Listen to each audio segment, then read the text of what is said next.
ഇപ്പോൾ വരുന്നൊരു വാർത്തയാണ്. പാലക്കാട് ധോണിയിൽ കാറിന് തീപിടിച്ചു. 4 മണിയോടെയായിരുന്നു സംഭവം ഉണ്ടായത്. സച്ചിൻ ചേരുന്നുണ്ട് വാർത്തയുടെ വിശദാംശങ്ങളുമായി. സച്ചിൻ, തീ പൂർണ്ണമായും അണയ്ക്കാൻ സാധിച്ചിട്ടുണ്ടോ? ഒപ്പം തന്നെ കാറിനകത്ത് ആളുകളുണ്ടോ? എങ്ങനെയൊക്കെയാണ് വിവരങ്ങൾ? ഭദ്ര, ഇന്ന് വൈകിട്ട് 4 മണിയോടെയായിരുന്നു ഇത്തരത്തിലൊരു ദാരുണമായ സംഭവം പാലക്കാട് ധോണിയിൽ മുട്ടിക്കുളങ്ങര റോഡിൽ നടന്നിട്ടുള്ളത്. നിലവിൽ പാലക്കാട് മുണ്ടൂർ സ്വദേശിയുടേതാണ് കാറ് എന്ന് നിലവിൽ കണ്ടെത്തിയിട്ടുണ്ട്. ഫോറൻസിക് സംഘം പരിശോധന നടത്തുകയാണ്. നിലവിൽ ഫയർഫോഴ്സ് സംഘം അടക്കം എത്തി തീ അണച്ചതിന് ശേഷമാണ് ഇത്തരത്തിൽ കാറിന്റെ മുൻസീറ്റിൽ ഒരാളുടെ തലയോട്ടി കണ്ടെത്തിയിട്ടുള്ളത്.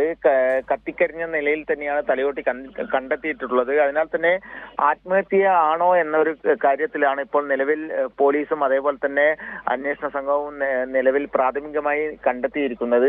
എന്നാൽ കൃത്യമായ പ്രാഥമികമായ വിവരങ്ങൾ പുറത്തേക്ക് വന്നിട്ടില്ല. ഇന്ന് വൈകിട്ട് 4 മണിയോടുകൂടെ നാട്ടുകാരാണ് ഇത്തരത്തിലൊരു കാറ് കത്തുന്നത് പോലീസിനെ വിവരം അറിയിച്ചത്. തുടർന്ന് ഫയർഫോഴ്സ് സംഘം സ്ഥലത്തെത്തി തീ അണക്കുകയായിരുന്നു. തുടർന്നാണ് ഇത്തരത്തിൽ സീറ്റിൽ കത്തിക്കറിഞ്ഞ നിലയിലുള്ള തലയോട്ടി കണ്ടെത്തിയിരിക്കുന്നത്. മുണ്ടൂർ വേലിക്കാട് സ്വദേശിയുടേതാണ് കാറ് എന്ന് പ്രാഥമികമായി നിലവിൽ കണ്ടെത്തിയിട്ടുണ്ട്. എന്നാൽ കൃത്യമായ സ്ഥിരീകരണം വന്നിട്ടില്ല. അല്പസമയത്തിനുള്ളിൽ തന്നെ പോലീസിന്റെ അന്വേഷണത്തിൽ പ്രാഥമികമായ വിവരങ്ങൾ പുറത്തു വരും. നിലവിൽ ഫോറൻസിക് സംഘമടക്കം സ്ഥലത്തെത്തി പരിശോധന നടത്തിക്കൊണ്ടിരിക്കുകയാണ്. ഭദ്ര.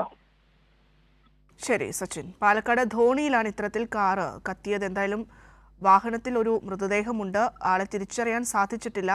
കാർ ആരുടേതാണ് എന്ന് കണ്ടെത്താൻ കഴിഞ്ഞിട്ടുണ്ട്. ഇന്ന് 4:30 കൂടിയായിരുന്നു ഈ സംഭവം ഉണ്ടായത്. എന്തായാലും തീ പൂർണ്ണമായും അണച്ചു എന്നാണ് മനസ്സിലാക്കാൻ പറ്റുന്നത്.